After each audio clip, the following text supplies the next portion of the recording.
Is there room for a story about baseball in this?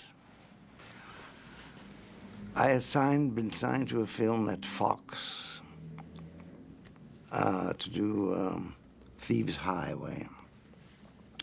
I had no sooner reached my desk when there was a call from Joe Mankiewicz, who said, "Do you play baseball?" I said, "Yes, I enjoy playing baseball." And he said, "Excuse me, but do you mind making an audition?" I said, "What's that for?" "Well, there's a very big game this Sunday, MGM versus Fox, and we're missing an outfielder. Would you audition?" I passed the audition.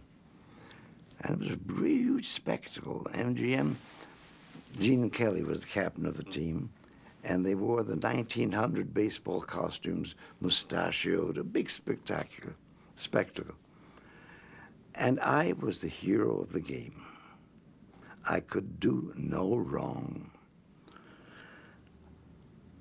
And when I got back to my office the following day, it was his sort of Monday, there was a call. "Call your agent, Mr. Lastfogel, urgent." This is a Hollywood story. And I did. He said, "Did you sign your contract?" I said, "Yes." He said, "Oh, wrong. I could have got you a lot more money after that baseball game." Hollywood.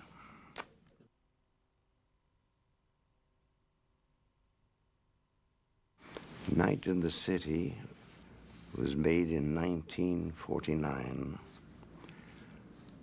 5 years later, 1954, was Rififi. In between, there was a void. No work, except I was able to sell, again, my friend Darryl Zanuck, some film stories which kept us, and a whole group of us alive. But it was unemployment time, unemployable time.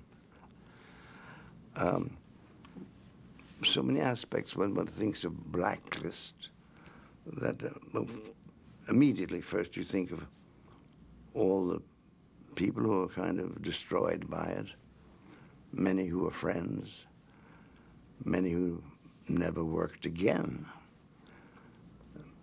Some of them got by with writing scripts with other people putting their names on it.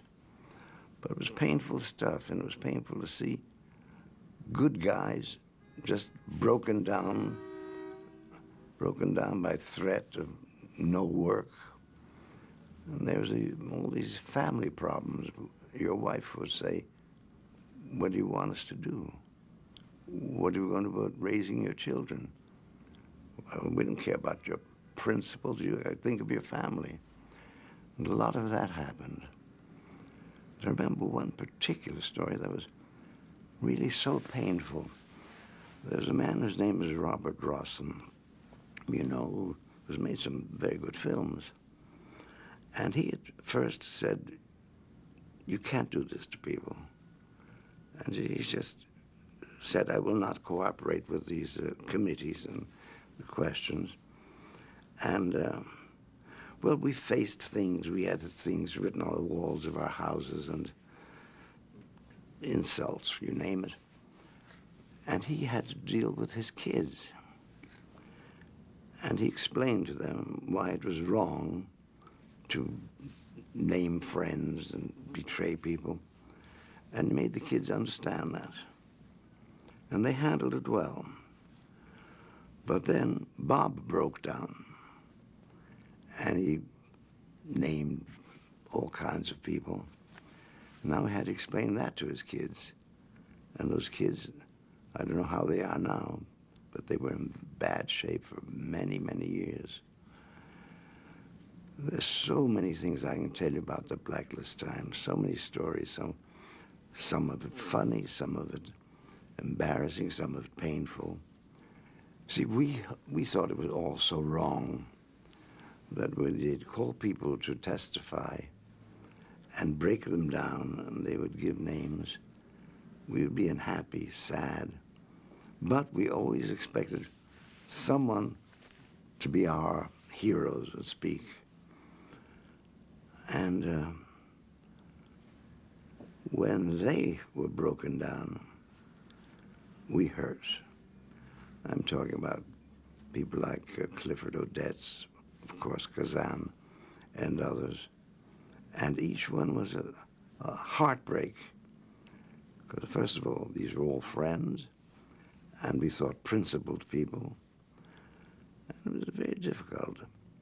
And it was also, you finally, to save people from being embarrassed who didn't want to be seen with you, you spare the embarrassment by hiding away from them. And I remember at a Cannes festival with some film, maybe it was Rififi, I don't remember, I saw Gene Kelly coming my way, and I just hid somewhere so that to spare him possible embarrassment.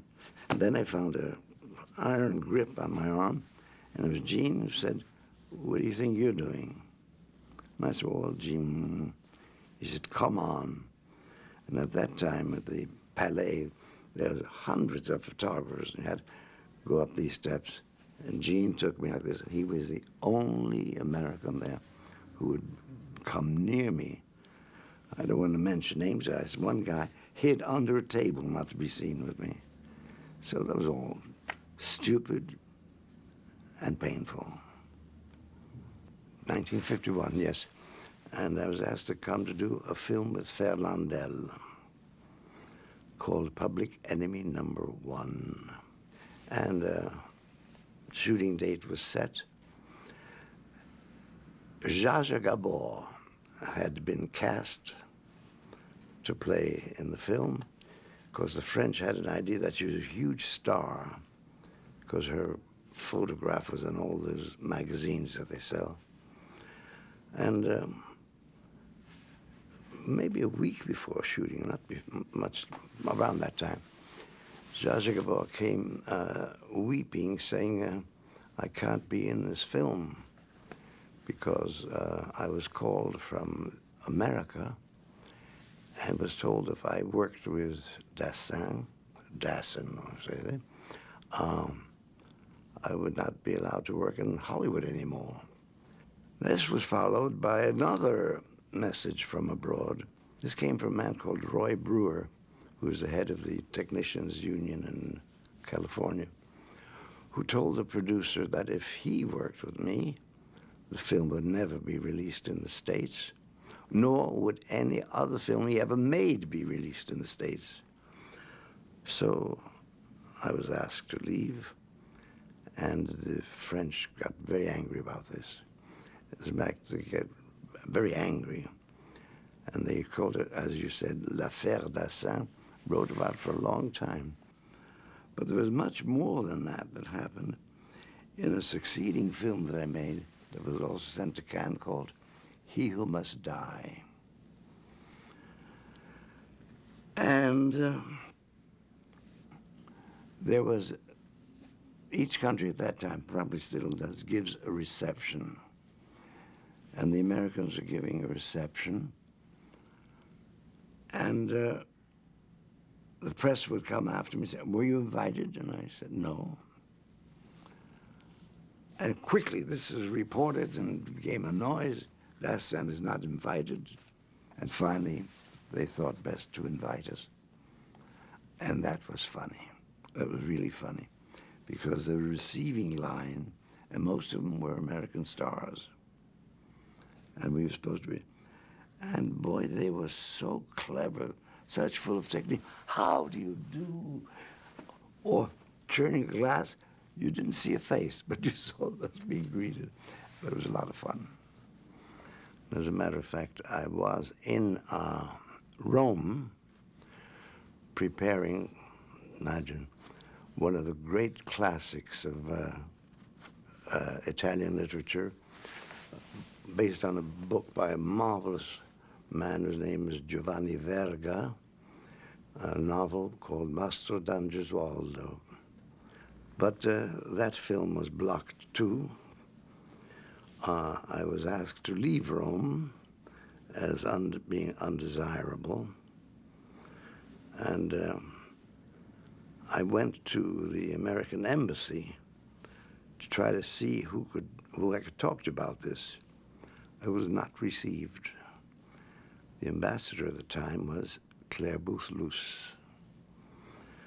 Well, there's a whole big story about that, and the film was not done. The producer was scared off.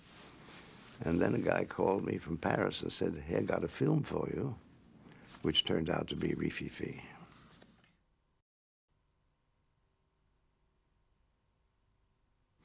Let me start from the beginning with Le Breton and the film and the outcome. When I met Mr. Bérard, the producer, he said, "Here's this book. Read it quickly." The title was Rififi chez les hommes.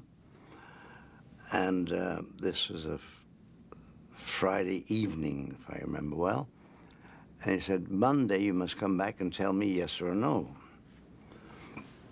And I rushed to take the book with me. I could understand nada, nothing. It was written in a very local argot that people outside of Paris wouldn't understand. And it was an idiom that was just beyond me. I truly from page one. And I called the man who had called me to say that I have a job. He's an agent, dear Claude Briac. And I said, "Claude, you must come and read this book to me."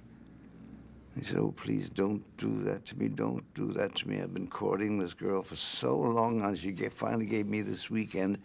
I said, "You lost your girl. Come and read it to me." And he did. And I was shocked by a lot of it. And I decided on that Monday to go tell Mr. Bérard that I didn't want to do it. But there were hunger things and taking kids. My children were with me in Paris, wife. And I heard myself say, "Oh, boy, it's great. I love it." And this man, Briac, otherwise I wouldn't have known what the book was about. And I got the screenplay done very quickly. And I remember this marvelous meeting with the author. His name is Auguste Le Breton.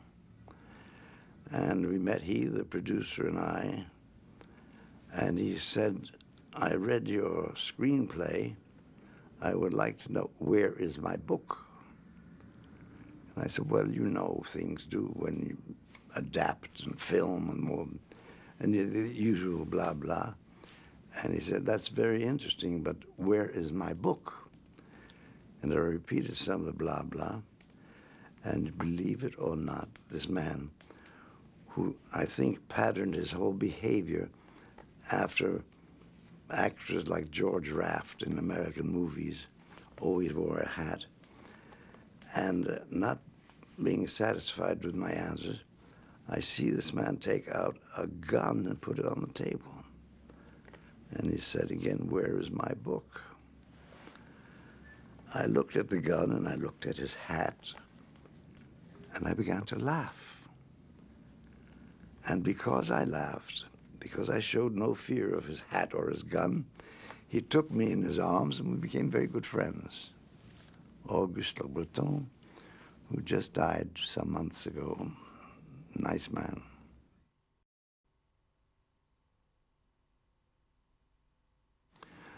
I had trouble with the producer of Rififi, Henri Bérard, on two counts.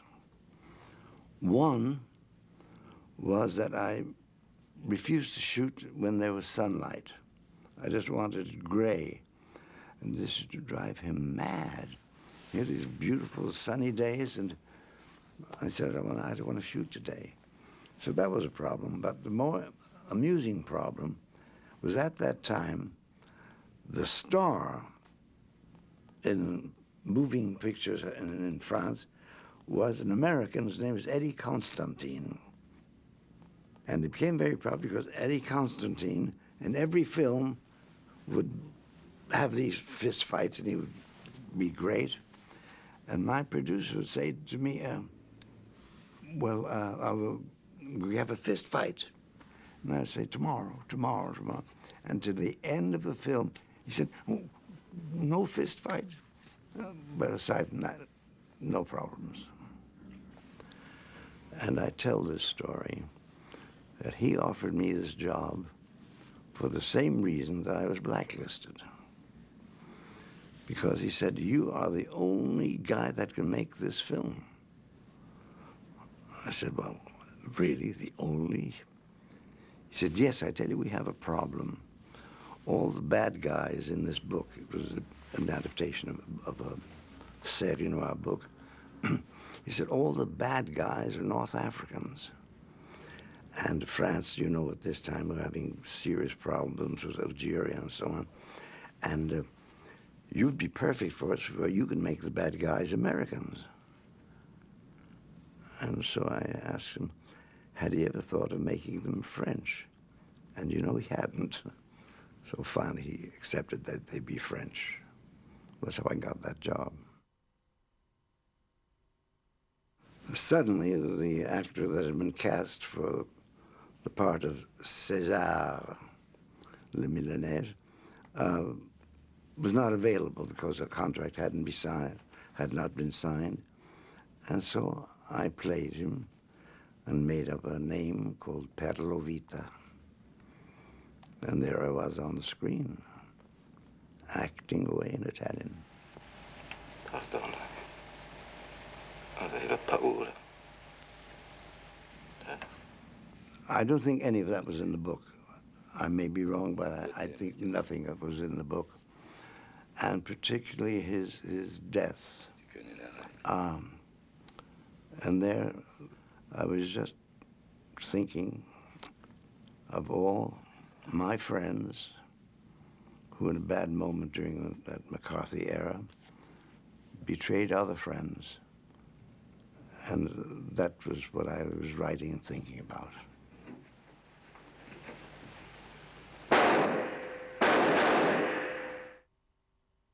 The novel Rififi chez les hommes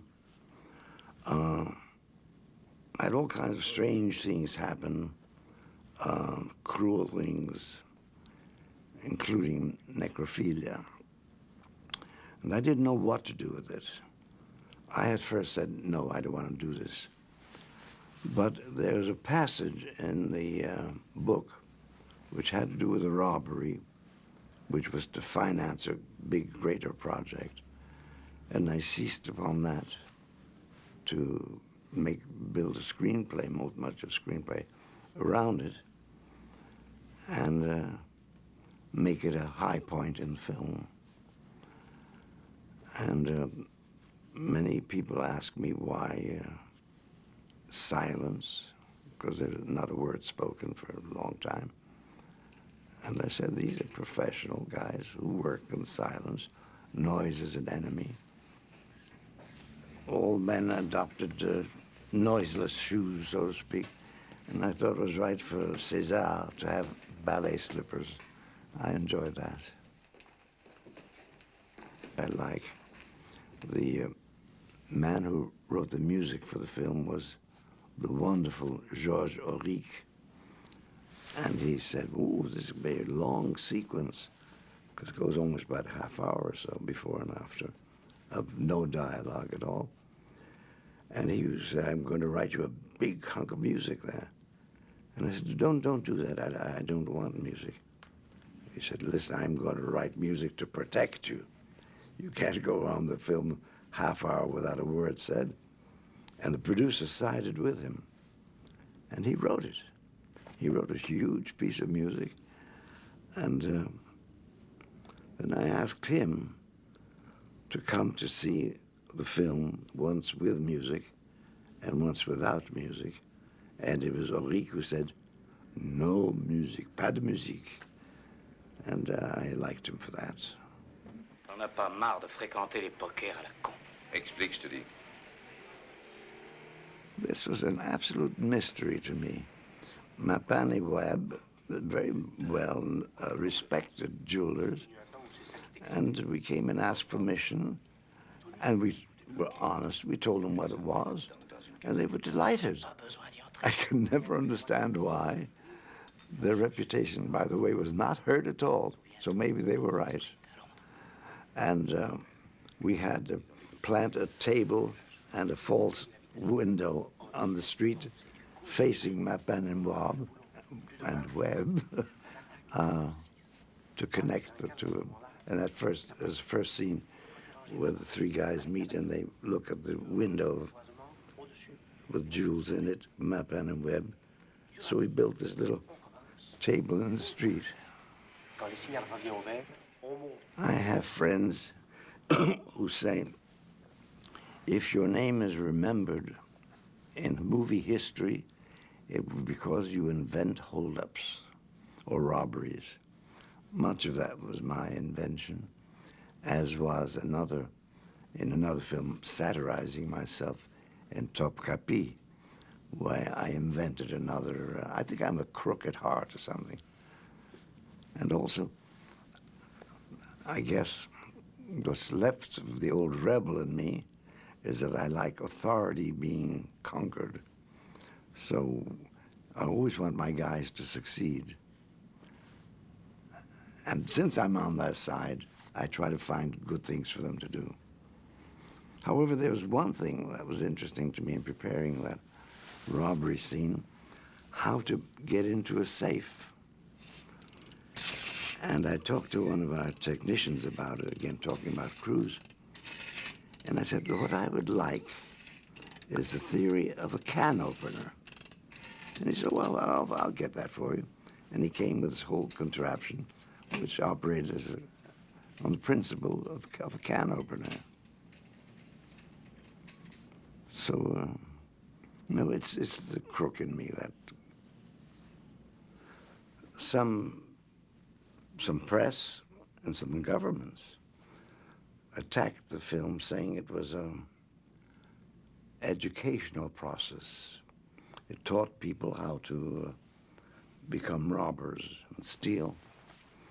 And in some cases, sadly enough, they used some of the techniques that we had in the film.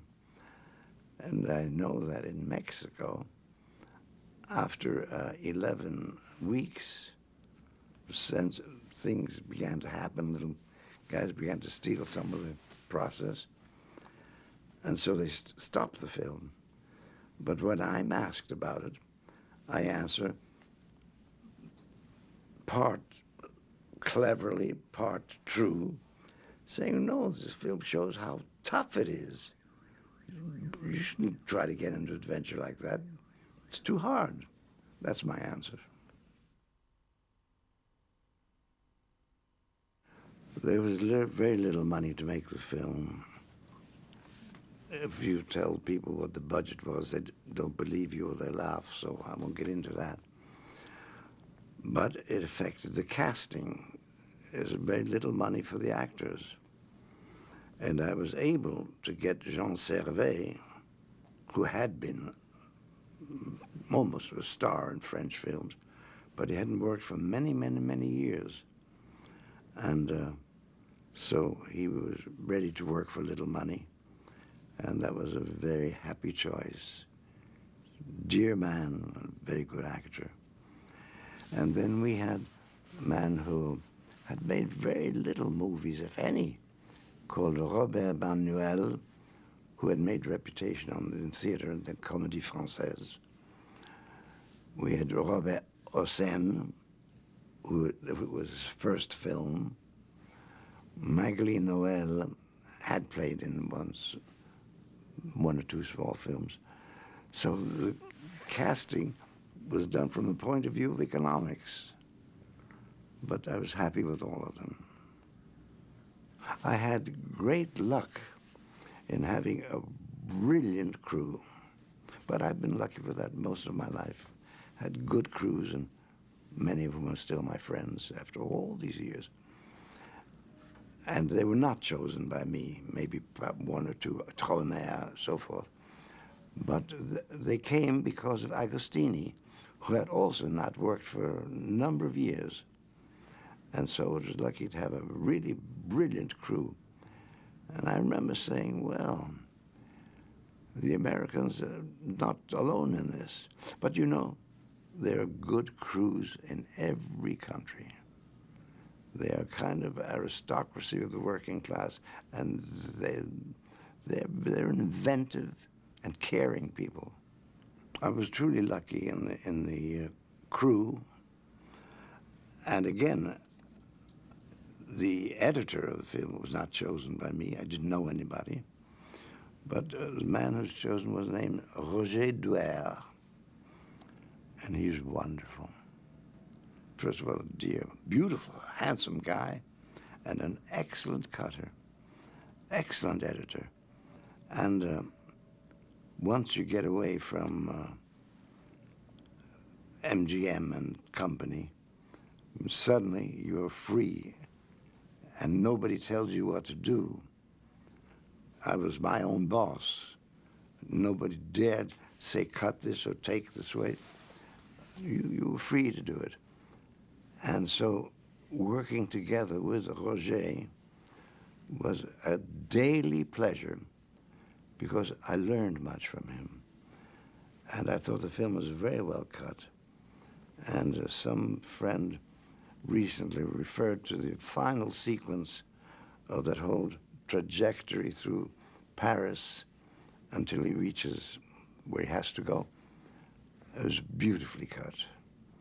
No, again, good luck. It was good luck there. The thing I remember most about Cannes in 1955, I was paid very little money to make the film. It was just the guy taking advantage of a situation. And I was there with my wife, and we were just plain broke. And the producer went to play in the casino.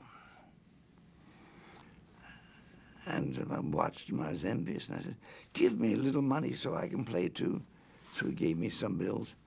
And I said, what is the date that we began to shoot this film? And he said, the 18th. So I took all the money and put it on the 18th, and bang came all this money. We lived on it for a long time.